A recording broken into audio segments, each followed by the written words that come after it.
মোলা ভয়েসের পক্ষ থেকে আবারও স্বাগত জানাচ্ছি আপনাদেরকে। এখনকার যে সংবাদটি সেটি হচ্ছে ব্রিটেনে মা ও ছেলেকে জেল দণ্ড দিয়েছে আদালত, কারণ তারা একজন শেফকে 13 মাইল দাওয়া করে তার গাড়িতে ধাক্কা দেওয়ার ফলে ওই শেফ মারাত্মক আহত হন।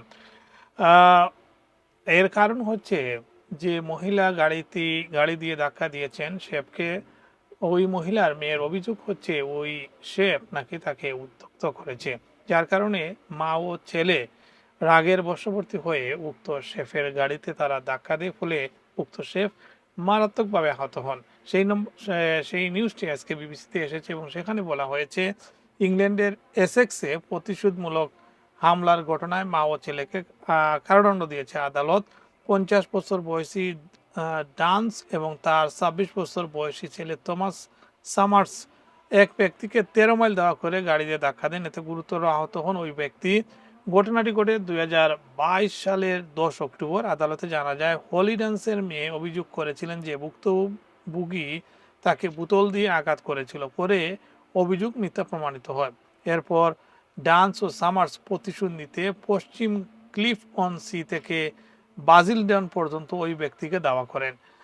ডান্স তার বিএমডাব্লিউ গাড়ি দিয়ে ভুক্তভোগীর পিউজি গাড়িটিকে একটি গাছের সঙ্গে ধাক্কা দেন, এতে চালক গাড়ি থেকে ছিটকে পড়েন। এরপর সামার্সের চালানো আরেকটি গাড়িও তাকে ধাক্কা দেয়। আহত ব্যক্তি একজন শেফ, তিনি কাঁধে ও পায়ে গুরুতর আঘাত পান। আদালতে দেয়া বিবৃতিতে তিনি বলেন, আমি এখনো বুঝতে পারি না কেন আমাকে ওই রাতে লক্ষ্যবস্তু বানানো হয়েছিল।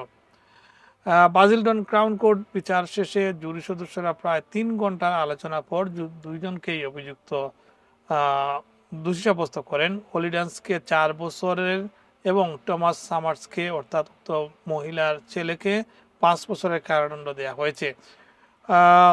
উল্লেখ্য, হলিডান্সের ছেলে আর্চি বাটার্সি 2022 সালে জীবন রক্ষাকারী যন্ত্র বন্ধ করার পর মারা যান, অর্থাৎ তার আরেক ছেলে 2022 সালে মারা যায়। তার মৃত্যু আন্তর্জাতিকভাবে আলোচিত হয়।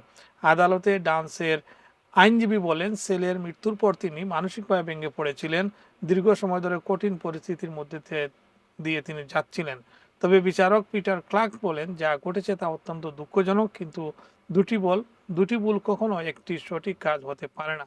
এটি ছিল পরিকল্পিত ও অত্যন্ত বিপজ্জনক দাওয়া। আদালতে তাদের মুক্তির পর আরও 2 বছরের জন্য গাড়ি চালানোর উপর নিষেধাজ্ঞা জারি করা হয়েছে।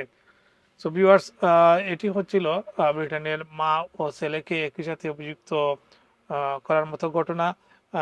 মেয়ের অভিযোগের ভিত্তিতে ভাই ও মা মিলিয়ে যার বিরুদ্ধে অভিযোগ, অর্থাৎ যিনি আহত হয়েছেন, তাকে তারা দাওয়া করে 13 মাইল দূরে গিয়ে তারা তার গাড়িতে আঘাত করেন। পরবর্তীতে প্রমাণিত হয় তাদের মেয়ের বা বোনের অভিযোগটি মিথ্যা ছিল।